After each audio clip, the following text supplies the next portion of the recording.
Ba't ko ba pinasok pagiging isang delivery rider? Tara, pag-usapan natin. So, syempre, una mga kois, huwag sana naman masamain na. Okay, so isa din ako sa biktima ng mga napapanood natin. Kasi sa 5 hours na biyahe nila, ganito yung kinikita. 8 hours na biyahe nila, ganito yung kinikita.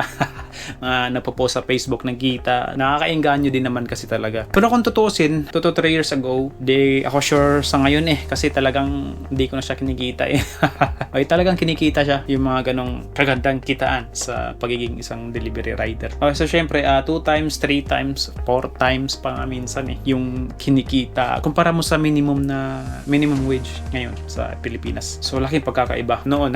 Pero ngayon, pagtanong nyo na lang sa mga tropa natin dyan. Okay, so pangalawa, mga guys, syempre, flexibility talaga. Oras ba? Pero may advantage at disadvantage din to Syempre, hawak mo yung oras mo. So, nasa sayo kung babiyahe ka or hindi.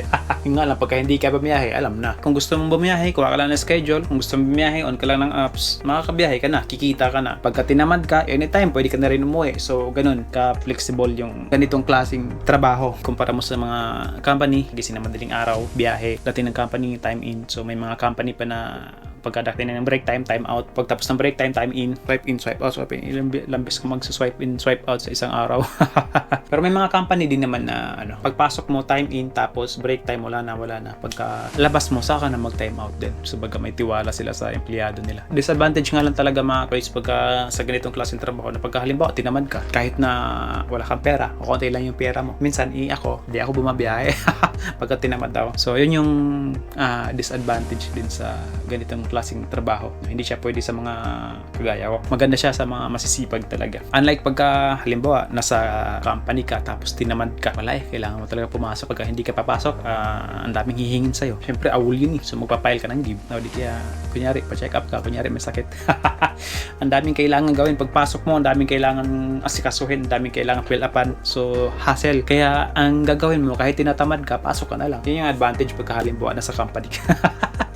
Depende sa kanya-kanyang pananaw yan. Okay, syempre mga koits, pangatlo is maganda rin kasi talaga para sa akin pag halimbawa direct ka nagtatrabaho sa customer Kung sa parang nagtatrabaho ka direct sa customer talaga, pinoprovide mo yung pangangailangan ng customer na mismo. Syempre nakikita mo na masaya sila, nakikita mo na parang satisfied sila dun sa serbisyo mo, napapangiti mo sila. So maganda sa pakiramdam din yung ganun Kumpara sa ang customer mo katrabaho mo rin, next process dun sa kumpanya na pinagtatrabahuan mo. Pagka halimbawa na delay yung process mo, yari ka.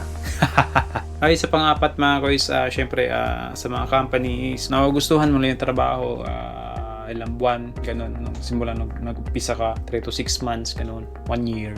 Tapos, pagkatapos nun, wala na. Gusto mo nang umalis.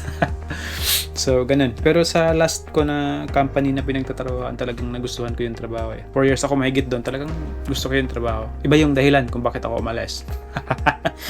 Okay, so pang-5 mga kois, syempre, malaya ka sa ganitong klaseng trabaho. No? Hindi yung lahat ng galaw mo may nakatingin sa'yo. Lahat ng ginagawa mo may matang nakatutok.